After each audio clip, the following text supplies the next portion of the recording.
आइए हम सभी जैविक खेती के महत्व को समझें, रासायनिक खेती के दुष्प्रभाव और जैविक खेती के लाभ को हम समझें,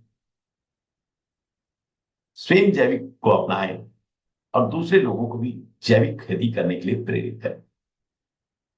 जैविक खेती का माध्यम खेती की उपजाऊ क्षमता को बढ़ाने का माध्यम है।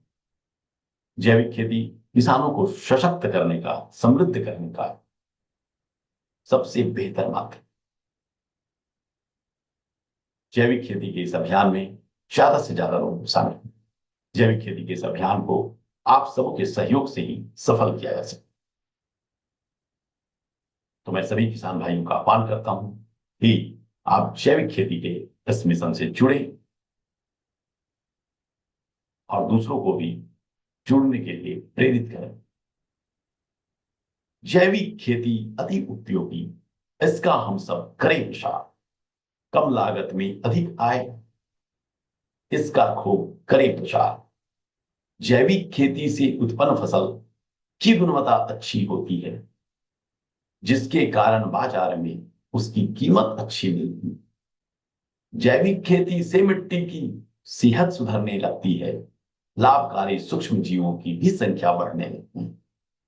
इसके कारण पर्यावरण पर भी विपरीत प्रभाव नहीं पड़ता है। जल, जमीन और वायु का गुणधर्म सुधरने लगता है। जैविक उत्पादों के सेवन से स्वास्थ्य सुधरने लगता है। हानिकारक रासायनों का शरीर में स्तर गिरने लगता है। जैविक खेती है सब भांति स्वास्थ्य एवं प्रकृति के अनुकूल। इसमें सबसे मुक्ति मिलती जो भी है मानव के प्रतिकूल। आइए हम जैविक खेती अपनाएं और दूसरों को भी जैविक खेती अपनाने के लिए प्रेरित करें।